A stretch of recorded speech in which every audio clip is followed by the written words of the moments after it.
Usually I always type in all chat. Whoever kills each other first will type. That's just too funny, but I think Neo always plays well. Super talented player, really good mechanically. I just gotta, you know, show him who's boss.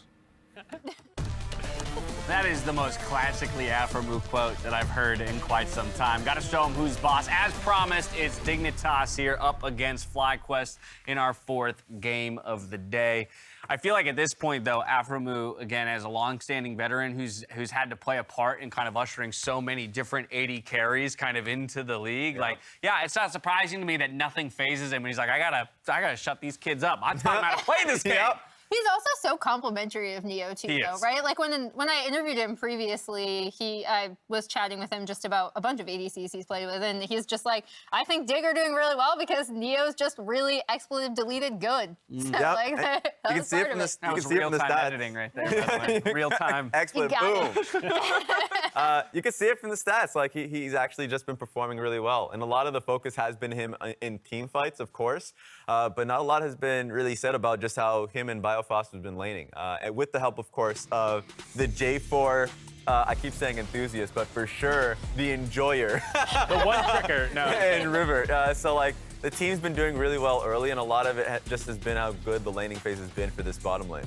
And I feel like a lot of people sometimes criticize players for getting resources put into their pockets. You know, oh, they play around Neo. That's why his stats are good. Yes, but because he's a good player, you're happy to invest into him. And then he carries in mid to late game team fights. And so I feel like if Biofrost and Neo hadn't been playing as well as they had, this would have been a much different story for this team. And as you see from this clip, too, they do a really good job of bringing Blue in on these plays. Dignitas are actually really well coordinated around setting up Neo for success. So it's just another, like, harbinger of how well this team is communicating around what they want to do and executing it. I'm also just wildly excited about this matchup because I think it is two organizations and two rosters that don't carry a tremendous amount of expectation around with them, right? Just by virtue of who they are, but then also you take a look at the offseason moves that they made. For both of them to be sitting at 3-1, somewhat surprisingly, and at times in different fashions because of the Smite tops that, of course, have been pulled out. I think you could just as easily turn to the FlyQuest side and talk about some bot lane focus like you do with the Dignitas side. Yeah, I wanted to bring up the fact that FlyQuest have been quietly bot lane focused. We talk about how you want to execute these Smite support top compositions, and you're almost always funneling those extra resources into getting your AD carry ahead. And I actually think Johnsun has been very quietly performing like quite well for this team, especially in team fights. And again, to Mark's point, when you pour resources into someone, you want them to be able to deliver. And I think Johnsun has like sneakily delivered. Yeah, like we said, it's a little weird because you're always talking about, I feel like the Smite or the jungle or all these other things that are going on in the early game with these Smite top laners. But Johnsun actually leads the league in CSD in the bot lane by like 30 CSD. It's absolutely insane. Now, is he getting that through raw laning? No, but it is to that point. They are putting Johnsun ahead of the enemy AD carries so that he can become a bigger threat in the mid to late game, and he's executing. And that's why it's like the battle of the X's, you know, like Afro was, he was with Johnsun, then he went to Neo, then he's like, no, I'm getting back with my ex. He's back with Johnsun. We're writing a rom-com script. Yeah, I love it. I will mix up the drama. I don't care. Need more of that. And the other thing, too, is that this team and what's made them really good right now is just the fact that they're having a really solid, stable first 10 minutes of the game. But you can't say that in the previous splits, right? Where a lot of the times there's so much volatility. We've either messed up Rift Herald or the first Drake or something goes horribly wrong in the first like 13 minutes of the game, and you're like, damn, if we had just either traded sides when we felt like that was the best decision to and just not opted into fights that were unneeded, then we could have gone further. They are just consciously trading consistently that is making it so by the time they get to the mid game, they're in even footing with a lot of these teams. I feel like part of that comes to individual laning mechanics, and coming in for both these teams, their mid laners were heavily criticized for being imported. Toucouille from coming in from the LFL, and obviously Blue for basically being bottom of the standings in the LAC, but I think both have shut up the doubters pretty quickly. They both look pretty competent, and that's why they're not falling behind these early games like you're saying, Raz, because they're not getting outclassed. We see the J4 bang go down immediately. I only want Get it to out. call it out. I only want to call it out just because that we've been seeing that more recently. We know that River will just counter pick himself to go on that pick and has still like absolutely beasted games. So FlyQuest have done their homework. Like, you know what? They've Nope, done their homework. We don't want it. I'm kind of expecting a Thresh first pick just because Dignitas is one of the rare teams that, like, if you give them the option of Jinx and Aphelios, they're willing to trade. Because like, Yeah. Neo is an incredible Aphelios player. We've seen that in the previous week. So they're just going to go Thresh and try and get the best of either. Oh.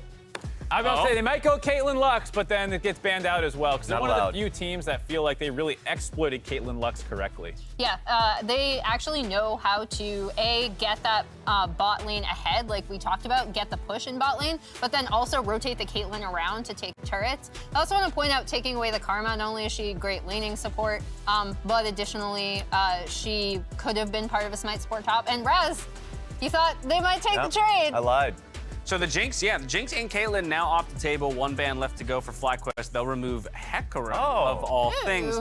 But this does make me both very curious in what the ADC matchup will be. Are we going to see that Jhin come through across from an Aphelios? Will we see either of these teams go somewhere else? Well, Zeri is probably the answer to my question. Yeah, right off the ban list. So the fact that we're going to be able to see the Zeri, first Zeri of the day, Forgot that is champion a existed. huge plus. Got nerfed in the most recent patch, but of course we were a patch behind that. right. Yeah. So Well, it's going to be nice to see. I think we all forget it, because I think it's been pretty much permabanned Yeah. Yeah, exactly. recently. So Yes. the fact that it got through here, they're basically saying, Neo, we don't know if you're going to play it. And the answer is, well, we're not going to give it over. And of course, you get the Senna pick into it. It has such a range advantage on that matchup that you often see it deal with it, as well as the healing poke that can come through. And I'm expecting this to be a farming Kench just because of the nerfs that we already talked about to Senna. So it's going to be really fun to be able to see just what the strategy is for FlyQuest. They've been, as a team throughout this split, the type to try and basically focus bot lane.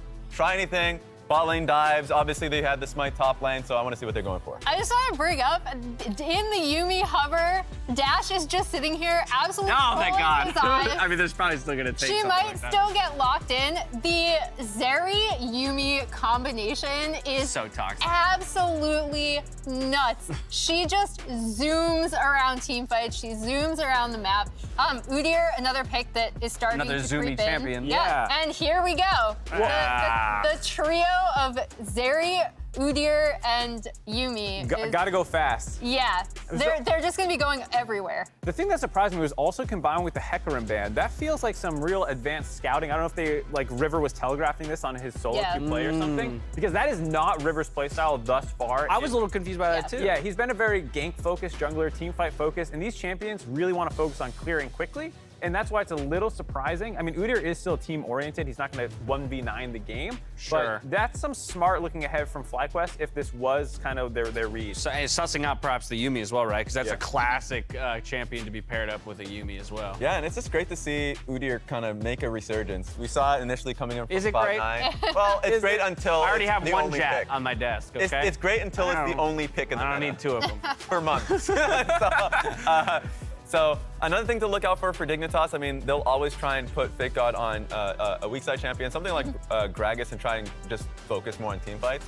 So would be surprised if that's something that's given to Dig. So with Victor off the table and Corki already locked in, Emily, my big question that still remains is, are we going to see, for example, the Zoe come out for, no, never mind, that is FlyQuest side. So he'll be playing the Corki. Zoe won't be coming out for toucouille. I mean, but Blue's got a good Yeah. Zoe too. Does he? Yeah. Yeah. As good as toucouille? Yeah. He stole I hope so. Baron with an injured finger with That's- Zoe, remember? Come on, With an man. injured finger. True. Another pick that I was thinking about is LeBlanc. The only concern is that if you try and go for a LeBlanc, which is like great with Yuumi, they have a Tahm Kench. They have a Tahm Kench and Senna that can just block anything, a play like that from happening. I'm also interested to see where FlyQuest wants to actually go. They have last pick, and people talk about that roaming top Smite strategy being more effective on red side, where you can't then get counterpicked with this really hard farming thing. And so now that they're on red side, they can go ahead, grab their jungler here, and then decide based off what they see from Dig. Whereas Dig is really telegraphing one of these kind of ball comps. It might be Orianna mid for them. It's not a great matchup into the Corki, but if you just want to empower an Udyr and Zeri to speed around, that is probably the best option for mid lane. Well, Lee Sin coming through means that their top laner most likely is going to be that 5th and final pick on the side of FlyQuest. Let's see what Dig decides to pick up here in their 4-5 slots. I don't know if it's in the pool of blue, but Akali has usually been the pick that you can go into Tahm Kench compositions, because you can just put down your Shroud in a larger team fight. And Yeah, there's the Orianna Orianna. hover and All right. lock. Mark called the And the Warriors, Gragas. And there it is. No. And- No! Funny No, looking you Gragas. have to. So All right. What I was gonna say is the thing that's annoying about when you're on red side versus the smite top strategy is if you pick a safe blind, like Yes. the Renekton's, the Gragas, these things, those are the exact things that get punished by this roaming top strat. So you kind of forced into taking a Graves blind or something so that you at least have a little bit of threat if they do want to go that strategy that you can actually mow down turrets. So you like this approach, though, from FlyQuest then to put Dignitas in that position, to have to take the Graves, and now you at least get a choice in whatever your perfect response is to that pick, and it looks like Irelia will be it. All right. Yeah. I mean, Kumo has been playing a lot of different strategies, but he Yeah. came up as an aggressive assassin type player, the Akali's and things like that, so it's cool to see him on the Irelia here. Yeah, I was gonna say, you kind of forget what type of player Kumo used to be, because previously we saw him playing weak side, and then this split thus far, he's been what, Ornn, and then 2 Smite Top lanes, top yeah. lanes. Yeah. And so, I mean, this is a really interesting call. I kind of like it from FlyQuest because I've been waiting for more North American teams to have faith in their top laner and just be like, you know what, no, we're going with a counter pick that they're comfortable with. Yeah, and so for me, I personally like the Dignitas composition. I think they can hold the Irelia on side lane decently well, and I think their team fight comp is incredibly strong. So I would lean it over for them on the draft here. Well, Raz has answered the question before I asked it. Small favoritism towards Dignitas, actually, contrary to what Twitch chat there believed There we go. right at the end with 53%. Emily, I'll give you the final word before we head to stage. I also favor Dignitas just because I think Zeri is still broken here. I actually predicted FlyQuest for this game in our predictions that we submitted them, so. Yeah? Same. And I like their draft too. Okay, fair enough. A glowing review from Mark Z on the draft phase for FlyQuest. Either way, comps are locked in, teams are loading onto the Rift, and we're out to Phreak and Kobe for the call. Thank you very much, and I'm excited to see this game here. 2 teams at 3-1. They have both had stellar splits so far in the LCS. Dignitas, I am seeing a lot of belief behind them. River has been outstanding. The players look really, really good. FlyQuest have had a fairly easy schedule, but to prove they are top teams, hey, beat Dig like this. Yeah, I'm seeing some belief in Dig behind you. We've got a fan sign. I know for a fact though the fan's gonna be a member of the Dignitas organization, so a little bit biased there. Let's get into this one though. I'm so excited because FlyQuest, you know, it feels like Kumo has done his homework, and done all of his chores, and now he gets to play an Irelia. This is a champion that benefits so greatly from having jungle pressure and looking for kill pressure. I'm super excited to see what FlyQuest's design is around this, because while they have used, you know, like Ornn top, Graves top, not always going with Smite Roamers top, they haven't given a lot of attention up to that side of the map. And if you do that to an Irelia versus a Graves, then things are going to go much worse than previously, especially because River here on the Udyr with Ghost is a very potent ganker. You can full clear from bottom side up to top, so no surprises here. It's going to be a very, very threatening top side of the map for the side of Dignitas here, and Udyr full clear so quickly, plus with the low cooldown on Ghost, you can just spend that as soon as you move up on the Irelia for summoners, start to get so much pressure in favor of the Graves that if left unattended, this could be very, very scary. So we are seeing fasting Senna here, support Senna if you want to call it that. This is pretty much the best way to play it ever since they nerfed the soul drop rate. I think you should play her with a melee champion, play her as support, let your other champion get the farm, and going fleet, which gives her a lot of sustain to make sure that she goes equal in the trades. The one thing I do want to bring up as some Senna tech, Airy Scorch. It'll apply both on your Q, which you're going to get through minions. It's really, really, really good poke. You can actually wear down teams with low sustain. Yeah, I also am a fan of the speed up from the fleet footwork though. And we've seen be pretty effective too. The matchup obviously versus Zeri is quite nice with the added slow on Q now, and you can position through minions where she can't shoot through the minions. You can, you get your harassment, you continually farm up souls as the support style that you're highlighting, which is very easy to see by the patch notes which ones you should play, because every time they change the soul drop rate of minions that she kills, it's by an order of magnitude like 10% at least. So big swings and indicators of which one you should play. Currently right now, swinging much back in favor of the support range. This one's definitely getting a bit more spicy than usual here for the mid lane, so that's going to attract some jungle attention. We see Lee Sin there, Jose hovering a little bit, but Blue's got his wave a little bit easier on his side. There was, by the way, a hashtag dig win sign behind us. Unfortunately, we never got the camera shot, but there was the dig win sign. That's what Kobe was alluding to when we were talking in the pregame. That's the same sign that they just showed there. Yeah, as they well. bring it back. I want to see, the metagame kind of develop in other dig win signs. I would like to see other takes on it, maybe different outfits, who knows? Just, I want to see that get spicier over time.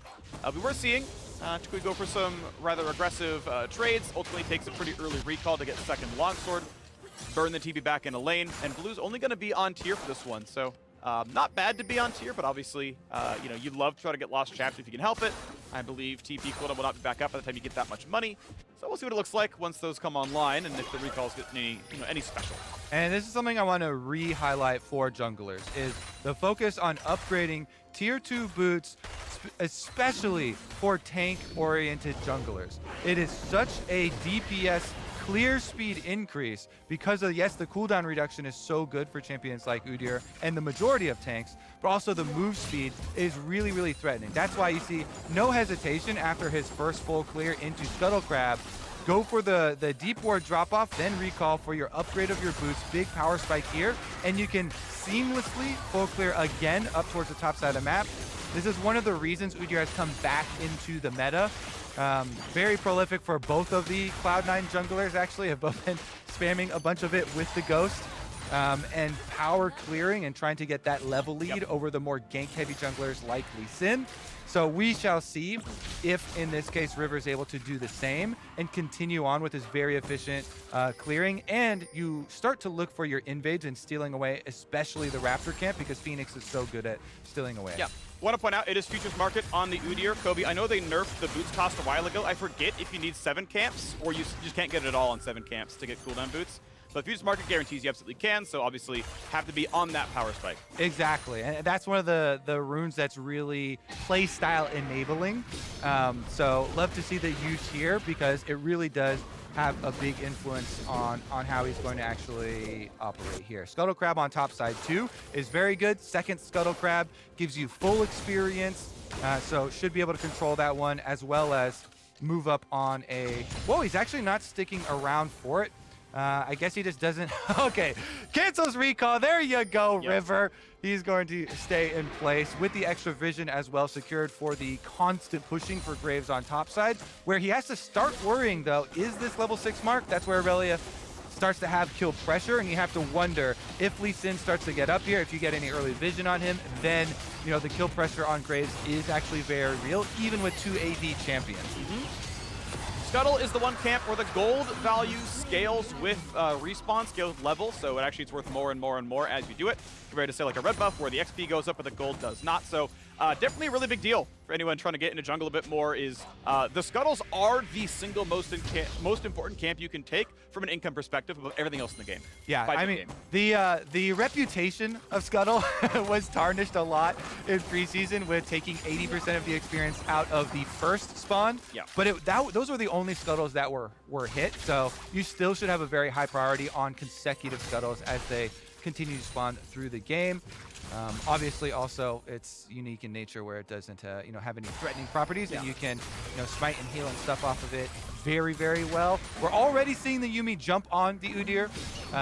This is something where you can have very, very aggressive positioning. They're moving in and trying to clear out this kind of highway around towards the bottom side of the map. First Dragon was given over to FlyQuest, but they don't want to let that start stacking.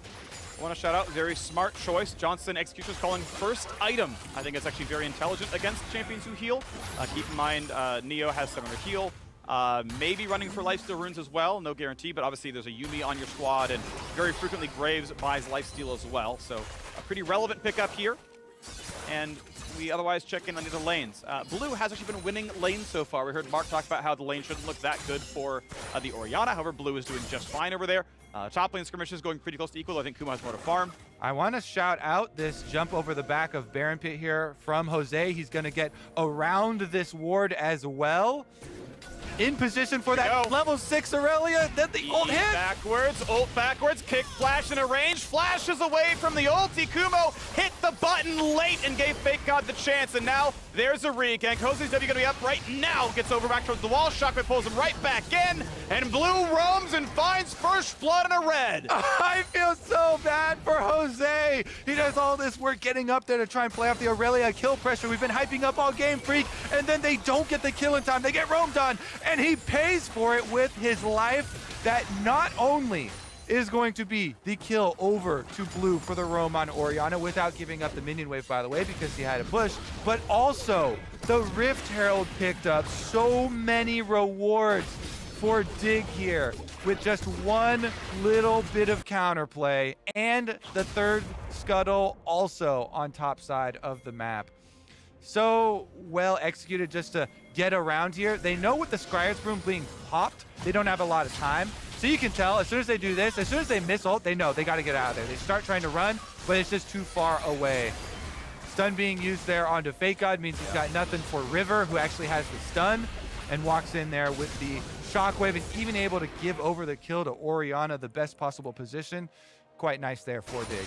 A really nice even small play by River. He lands a stun and then walks to the left and goes, all right, I'm gonna place the Shockwave to give maximum distance. He was already screwed, but it was an optimization that just like, look, I should do it, it's free, it's extra power, and you know, well done to River there. Yeah, and Phase by Shooter has all the move speed to position however you want, no problem. Kumo does have flash if he needs it. Thankfully, no chem tank done anytime soon, so able to walk to safety, but yeah, danger. Yeah, the one thing you give up when you do go with this ghost style for Udyr, obviously, is the flash bear slap, the iconic combination. So you're not going to have those surprise ganks, but it's just more efficient because the cooldown for ghost is so low, and you can just get into position as easily for a lot of these plays. Blue, though, now.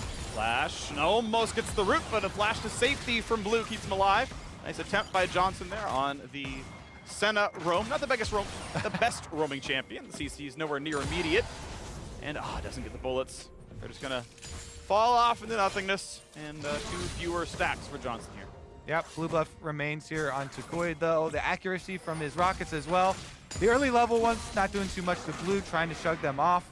But right back into this vision game.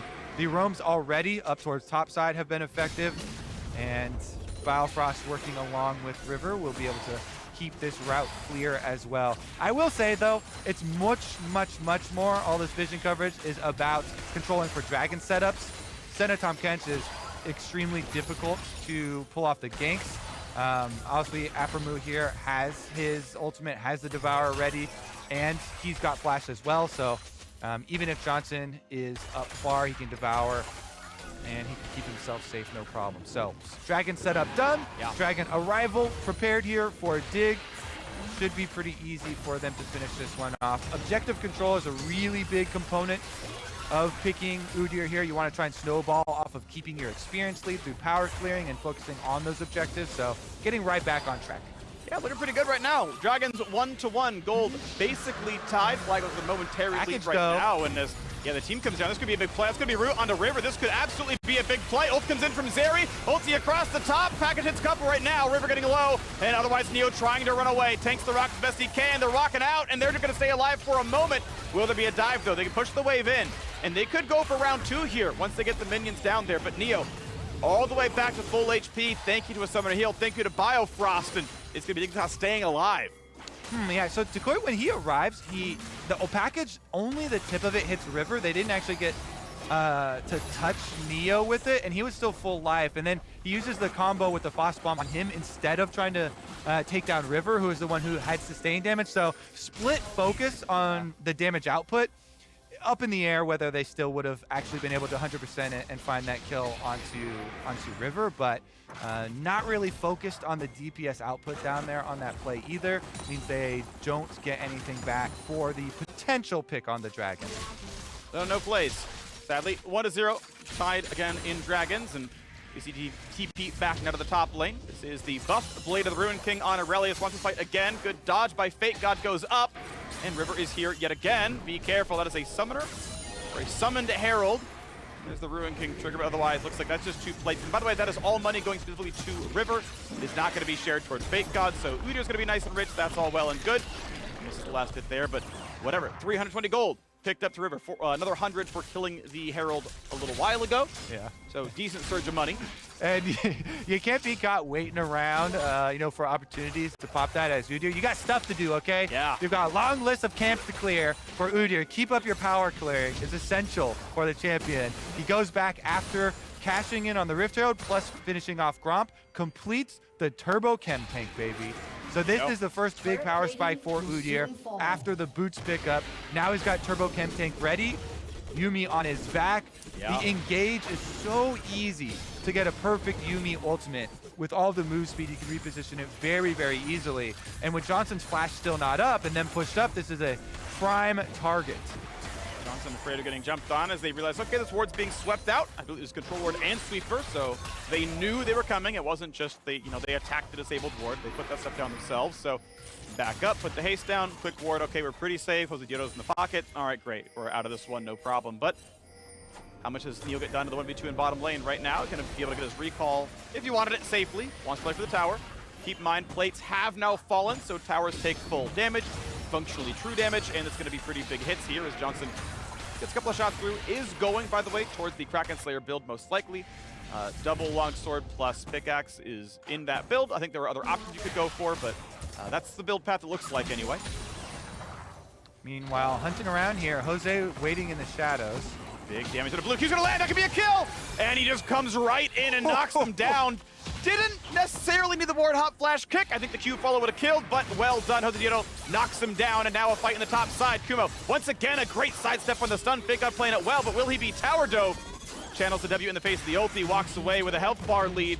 Bot lane turret falls, and FlyQuest come alive. Yeah, it's pretty interesting because Jose's thinking there, he doesn't want to get flashed further in and then get stuns between the two turrets. So goes for the feint play there, and then immediately falls, flashes up, insta-kills blue. No chance for the flash pull under. And with bottom lane going so well for them, again, we're pretty big fans of the Senna pick into the matchup here, constant pushing. Yeah. Being able to get that top tower, or the bottom tower down before recalling for the reset here and to rotate over is definitely going to allow FlyQuest the rebuttal after Rift Herald number 2 is picked up for Dignitas. You can see Neo going for the earlier spiking build. Going for the Trinity Force is going to make him very, very strong at one item. Doesn't scale quite as well as crit. Keep in mind, in 12.3, there were also changes that pushed her toward better scaling with crit and worse late game with a bruiser build. Ult rank up being one of those variables there. Still, again, a build that I prefer in 12.3. 12.4, by the way, very close in the two. Well done, August, for the changes there. But yeah, on the optimal build, just note that, yeah, I'd probably take Senna late game over Zeri in this kind of game state. And we are only 20 seconds away from the next dragon, so you see Dig move everybody over already.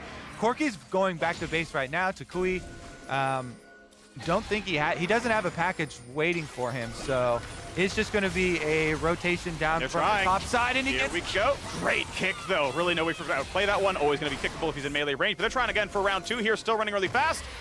And look at that. Kumo holds on to a stun, but it might be enough positioning. It might be enough taken away as we're seeing a recall out of the Corki. Enough work was done to claim the dragon, it looks like, as maybe a skirmish over the top side. Toucouille does have TP. Looks like he's claiming package right now. And it doesn't get burned, actually. Now he's going to be back to full power, so Dignitas may have wasted the small room they had to sneak dragon. Yeah, that was such a good delay from FlyQuest, because I looked over, mouse over the base, and FlyQuest were trying to buy time for the package to come up for this dragon. Remember, Corki, the timer was increased a full 5 minutes between packages.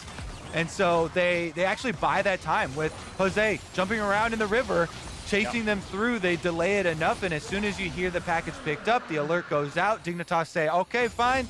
We were not quick enough, and we seed dragon number 2.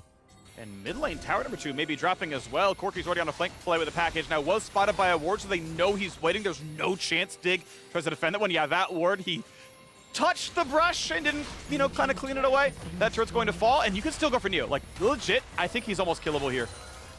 FakeGod even with there, I think he can still honestly try. They're going to go for the Q play, going to try to find what they can. Ult's run away, and Toucouille's going to Valkyrie right back out, but the burst damage could be enough, and he is going to burn. Biofrost Ignite claims the kill. Well played, Dignitas on the counter punch, and now River is in for a bit more. Finds that first low. Kumo could be attacked. Will it be enough is the question, as Senna answers in and finds that kill in a River. Thankfully, Bio able to get right back out, but ends up being a 1-for-1.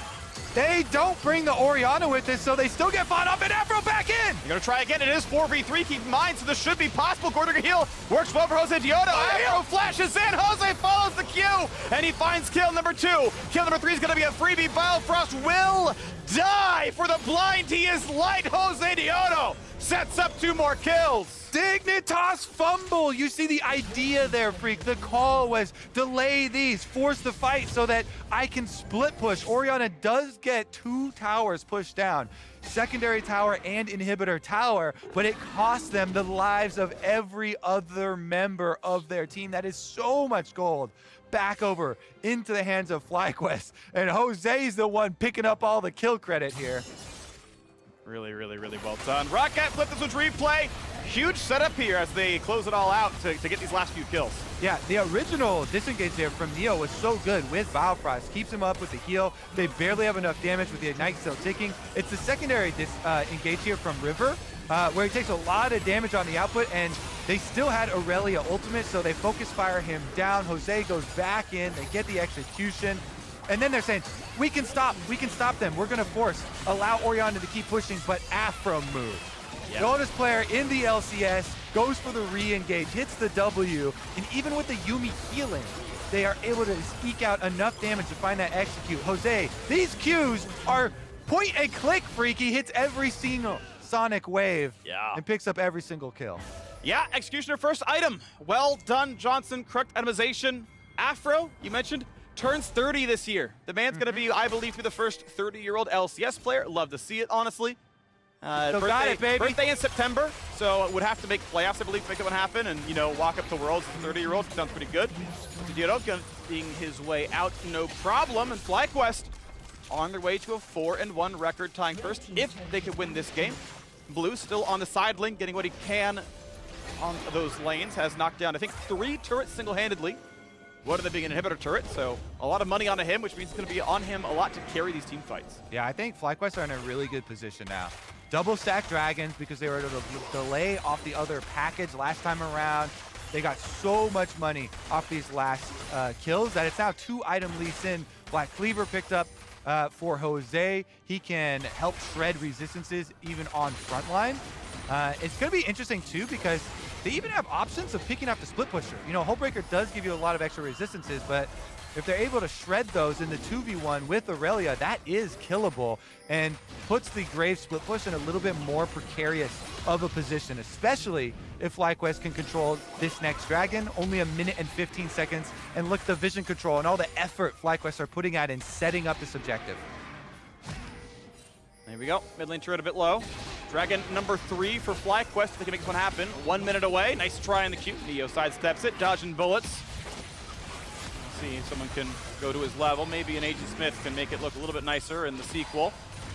5-2 in kills, 52 seconds till Dragon comes up, and wave control seems to belong to FlyQuest here.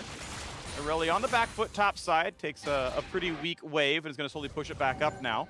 TP not available, but FakeGod has it, so that's going to be pretty important. Kumo gonna have to get out soon if he wants to help his team play for Dragon. Otherwise, Dignitas, they track cooldowns, can force a 5v4. It's interesting, yeah, because they invested so much effort in taking over full vision control of this red quadrant, whereas you can see Dig moving up into the river over here, allowing for a pathway down, and even threatening around, picking up Scuttle Crab by Baron, trying to clear out as much as they possibly can before the arrival. 10 seconds though? Yeah, his team cannot immediately start this dragon. They actually have to wait for him. Yep. He would be 20 seconds late counting channeling time. That is the window right now. 20 seconds starting right now is how much time Dignitas will have until he walks down or can finish a TP down. FlyQuest do have a lot of range to work with though. They've got Corki rockets and they have Senna here throwing out snares. So the team can buy time. And Dig are not able to brute force their way in before the arrival. toucouille with this blue buff on Corki, constantly throwing out these rockets. And he's going to recall for the late package. Once again, that's the timer on this one. So trying to burn it down, and it's going to be claimed. 5-minute cooldown on package means Dragon's up. I recall late. The fight after. TP. Is there a fight? That's the question. Yes. Corki's there with package in the face of absolutely everybody. It's got to be a good one. He's going to be unstoppable. Only hits the Graves, but buys a lot of time. Could have maybe dove through the team, chose not to, as aphromoo going to lead the front line, needs a shield, pops it. but he's just gonna get burned all the way down. FlyQuest really did not maximize damage or target selection, just kind of give him up for dead. You'll love to see it. Actually, this is the exact intended change from the designers on the increase in time for package. So you cannot chain package pickups for these objectives. Full 5 minutes spawn on Dragon, and FlyQuest trying to get the fight afterwards, cutting them off, but not quite in position to do it, and not a big enough lead to actually burst them down, even with Afro trying to do all the tanking here. Good job by Dig. They pulled back, and since they are effectively... If you packaged right, I think you just kill everybody. But no one can get FakeGod here. He's wary of the burst damage as he packages forward, probably. But it's there's no hope if they just cut it off there. There's not enough time to bring the rest of the members over. You see the focus fire from FlyQuest trying to get there in time, and they just don't have the DPS. I just feel like if you're willing to TP in for the post-fight, and there's 4 people grouped up, you are guaranteed like 1.5 seconds of package DPS just by tagging them with it.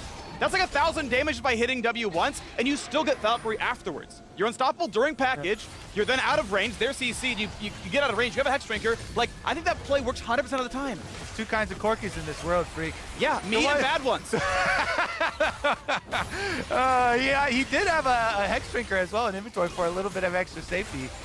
So, we'll see about the review on that one, but we know how it turned out in this game, and Dignitas are happy with it. Alrighty, still a fun game ahead of us. 2.3K, FlyQuest are in the lead. They've done a pretty good job of this one. A 30 CS lead for Kumo in the top lane as well, though matching FakeGod out of the bottom. Gonna look for a play here, reset off the cast minion, but again, FakeGod very good at sidestepping these Irelia stuns, either playing the mind game well or just being out of range of the recast. Either way, generally not getting stunned. Johnsun is going for that crit build, as we mentioned.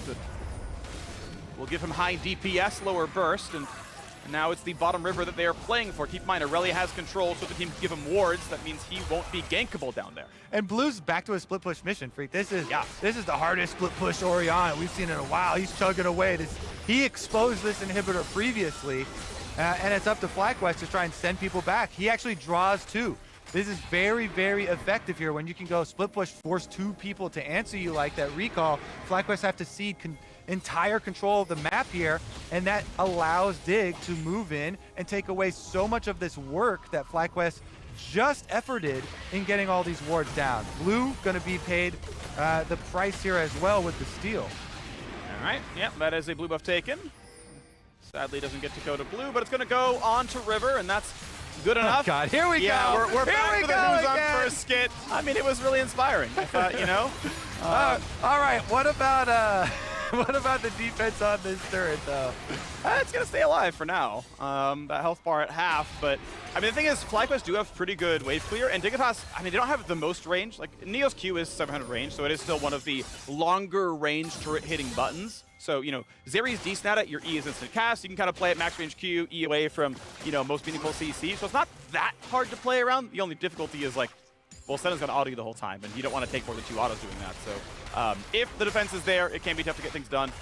And Neo just going for the Hurricane build and knocking down waves. Yeah, I mean, the biggest thing that we're about to run into is the range advantage, because Johnsun continually stacking up these souls just to get to become more and more of a threat. toucouille now, he's got his transformed Muramana with the Luden and Sorcerer. So the 2-item Corki power spike is here, even though it gets delayed a little bit by picking up Hex Drinker in a lot of these situations. Yeah. The poke and range here from FlyQuest will be real at the next Dragon. Number 3 is going to be soul point for either of these teams.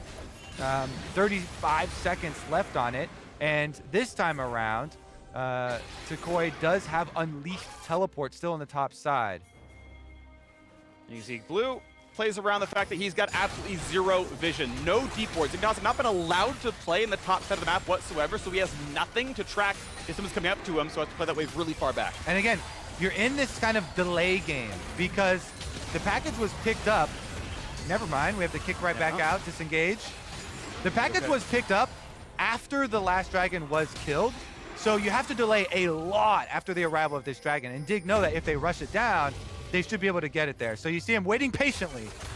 That's nice and everything, but is there going to be a play? Blue's going to spot aphromoo. Thick skin, may have to be burned pretty soon. Has to flash the shockwave.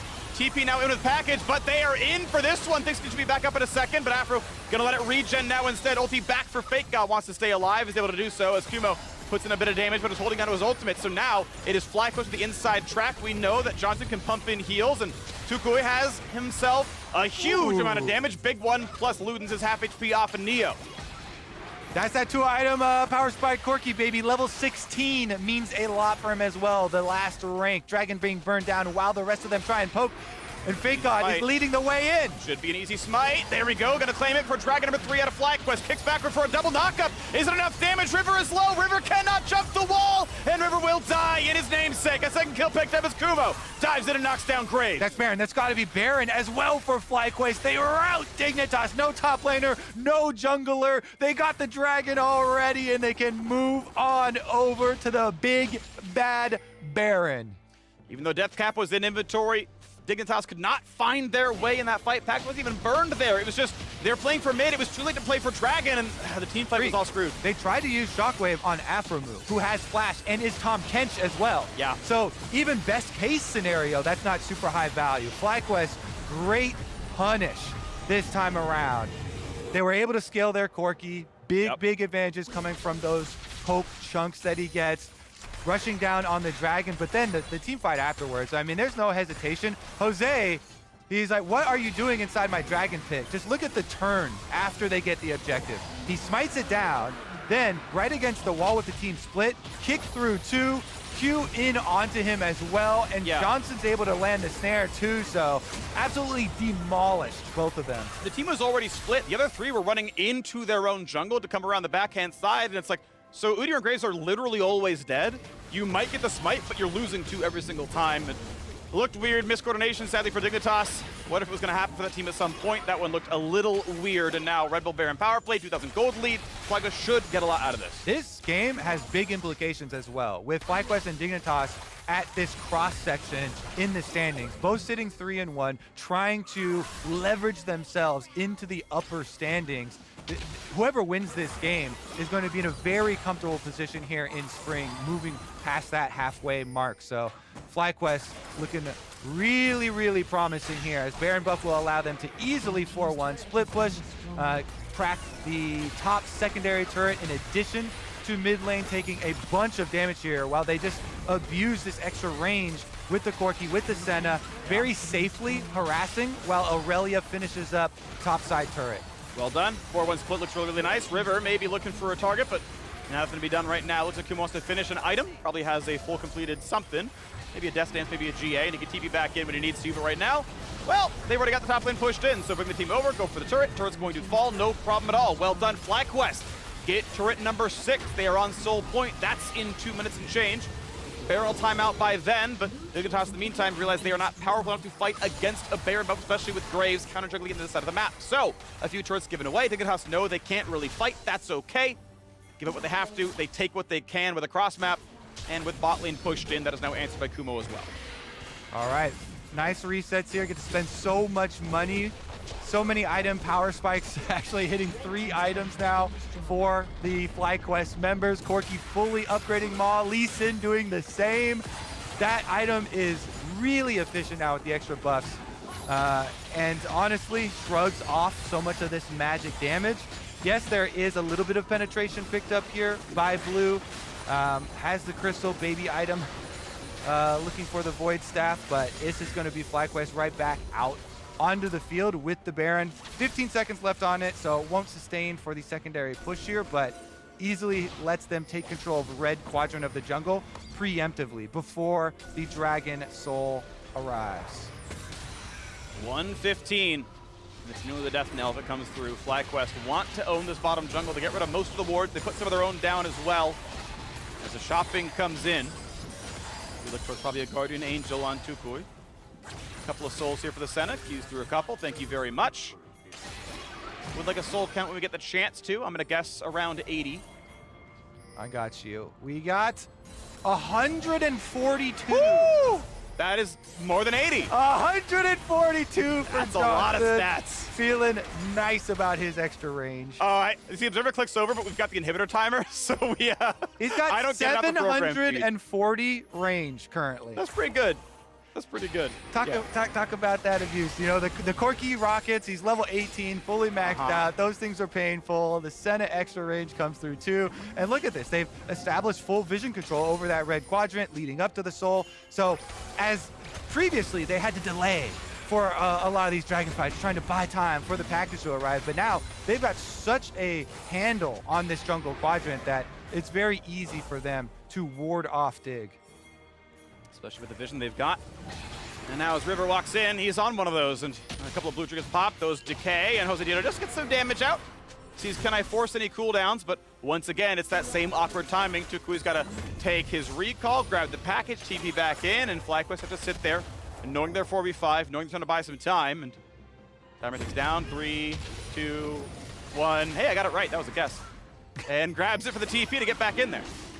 All right, teleport comes through. 5K on the Dragon. They should be able to delay enough. The package has arrived. FlyQuest have so much power here. Dig are scrambling. It would be Soul for FlyQuest. Dignitas can't allow this one to go away. When's the package come down? He can nuke the backline right now. That's smited by Josedeodo. Package hits nobody except to zone out FakeGod. But that might just be enough. Neo wants in, but against Dragon Soul, it's going to be tougher. Damage on a Kumo down to 1K health. Can Neo do the rest? Jumps right back in. Tahm Kench saves one, runs for safety, spits him back out. Half HP, but healing back up now is going to be enough. TP to get back to top lane because minions are inside the base. They're inside the base, going to end the game. Dignitas could be shut out right now as Irelia pushing the wave. They can't even get back to their own base. The rest of the team has them zoned. Kumo with the teleport. Extra pressure comes through, but they can cut the minion wave, Phreak. Mid lane minion wave being cut right now by Dignitas, trying to buy some time. Healing back up. I don't think he can win the 1v1 quite at this point, but if he lands the stun, it looks a little bit closer. 4v4 in the mid side, looking pretty decent. Decent damage, though actually on the wrong side. Dignitas are on the other side of the map, have nowhere to easily go. And as mid wave is pushed down, this means they can push for mid if they want to. Yeah, recalls will go off. They lost control of the minion wave. FlyQuest like this. Turn their sights towards Baron instead. Off those recalls, I don't think there's enough time to rush out here. I mean, they do have some of the fastest champions, though. Udyr and Yuumi. So they're running straight for it.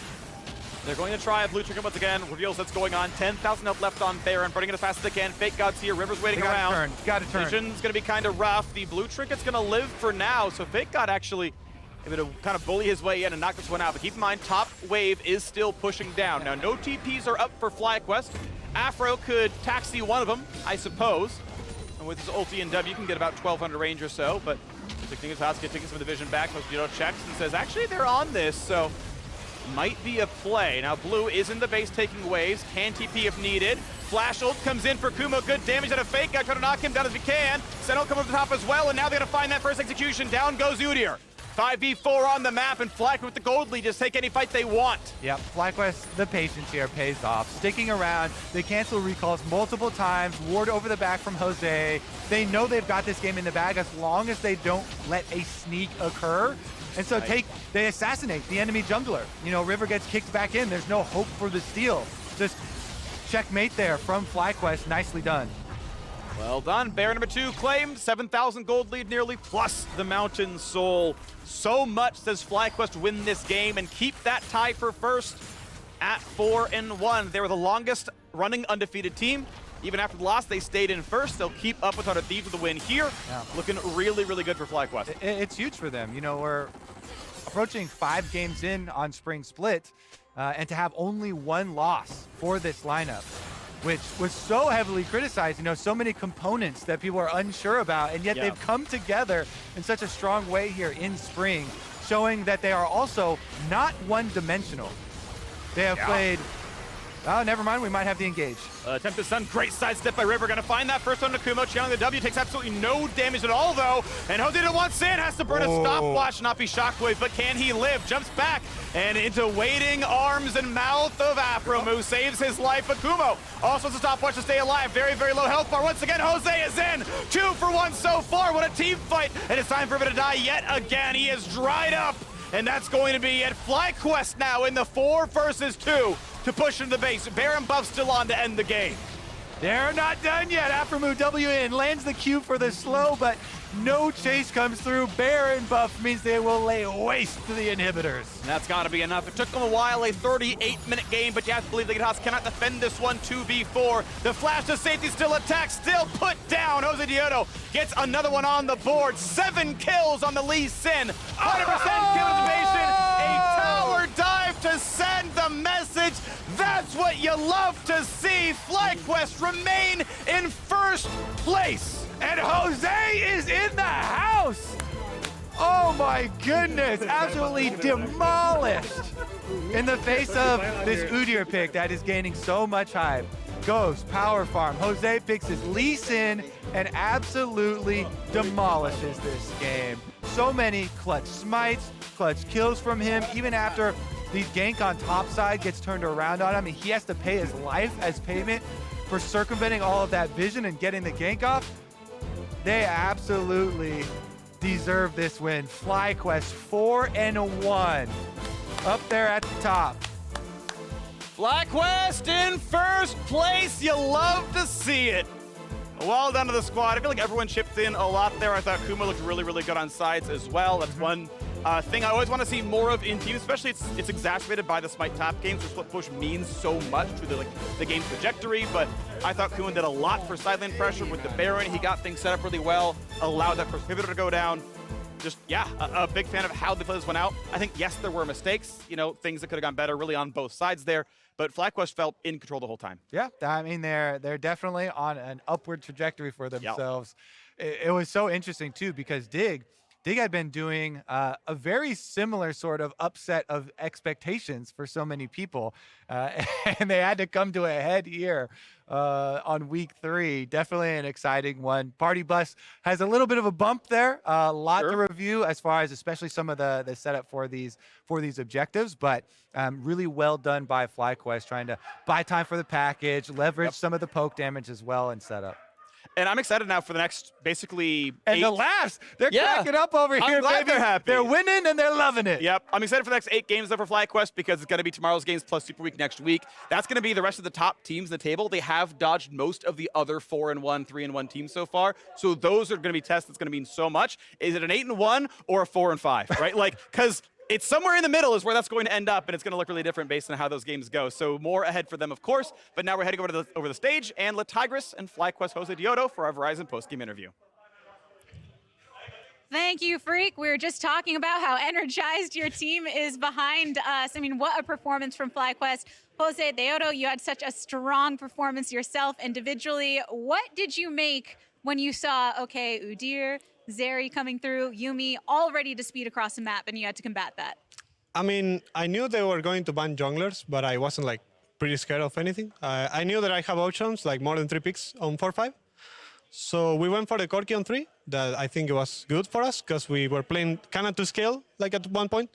And it secures like the early game. And they leave Lee Sin open. I thought they were going to ban it on 1-2-3. So I just take it and and it's an no interaction matchup, so just ignore Udyr and just play for lanes. That's it. Yeah, and leaving it open for you, that actually led to you being player of the game because of that Lee Sin play. When it comes to waiting to get to that scaling portion, I feel like that's easier said than done. What is the most difficult part in that mid game when things are kind of stalling out, waiting for that big fight to come through? I mean, I think with Lee Sin, you kind of, in this like meta, you don't need to go for crazy plays. You just wait for the exact moment. Like either you need to peel the carries or you need to like kind of play for Corki to poke. So it's kind of lame at some point because you need to like, you kind of play like front lane somehow because you have Tahm Kench as well. So it's kind of boring the whole thing. But I don't know. I think I watched for the only moment. I think it was the 4-man kick that it was like, because they stack us 4. And I think that was the only thing I watched in the game. And then I was looking for Orianna all the time, but I think I didn't connect one point. So yeah, I think just waiting for the poke and just going when we had the moment. So. And this victory does mean that FlyQuest still has a substantial hold towards the top of those standings. What do you make of your game so far, whether it be the strength of schedule or how FlyQuest are feeling overall with that strong standing hold? I mean, I don't know. I think we're playing a lot better right now as a team, like compared to last year. We are also like figuring out like our strengths in the team, like who we want to play, who wants to be our strong side and stuff. So I don't know. I think we can do pretty much more stuff still. So we had a lot to improve. Yep, starting with those Smite top games, so now showing the different colors that FlyQuest can bring through. And you face 100 Thieves next. Thoughts on that matchup? I think they are a really good team. Like, obviously, they are the same roster, so I expect them to do really well. I think we can also beat them, so I'm hoping the best for tomorrow. Well, Josedeodo, this is the first time I've gotten to talk to you all split. Such a pleasure. Thank you for the interview. Thank you so much. Soon enough, we'll have our last game of the day going down between CLG and C9. But before we go to that break, Azael had some tips and tricks for all of the Zeri aspiring mains out there. Catch up.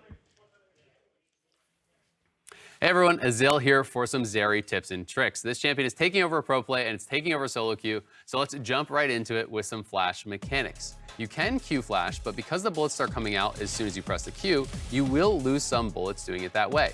If you flash Q, you will actually hit all the bullets on that backline target. W flash does not work, but R flash does. Going into some of the item interactions, lethal tempo is going to extend your Q range, and you're going to get full stacks of Black Cleaver off of one full Q. Titanic Hydra plus Runeends is exceptionally strong because of the backline access that it gives you. You see I'm hitting this target in the top left. It's actually splashing Hurricane Bolts and Titanic Hydra damage all the way down to the bottom right of your screen. This lets you hit frontline while still accessing those squishy carries in the back. Now, to jump over the walls, obviously, there's a lot of areas that are pretty obvious, but if you move down here from the base, you can actually get a really nice one out towards bot lane. You can also really go quickly back towards top by tucking yourself into this corner and then jumping out over the wall.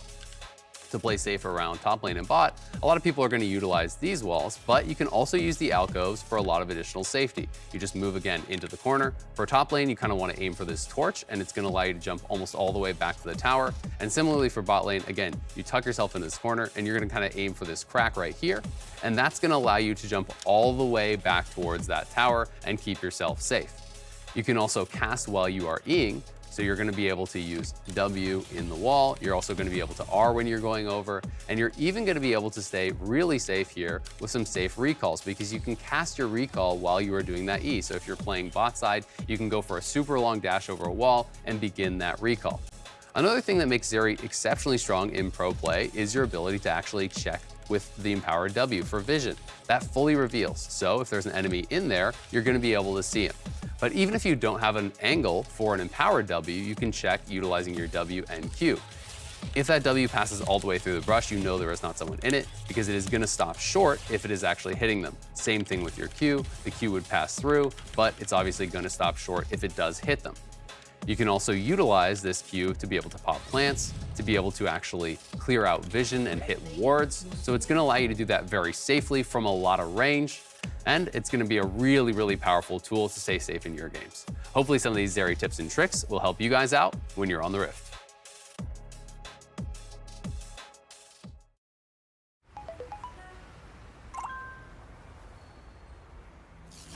Initializing legendary moments. Take a look while you can, because if you blink, you'll miss it. I'm sure you've heard the news. Gold, gold, and more gold. Here comes the big play. Oh, that's perfect timing. You can see this one coming. They get what they need. They got the mid. They got the support. They got the top. Are they going to give you some fun League of Legends? Yes, sir. Yeah. Welcome to the LCS. FTX, official cryptocurrency exchange partner of the LCS. Sequence complete. What is going on? I can't afford streaming anymore, so... Sure you can. State Farm has rates that fit your budget. Oh, good. Because some true crime would be nice. Like a good neighbor, State Farm is there. Call or click to get a quote today.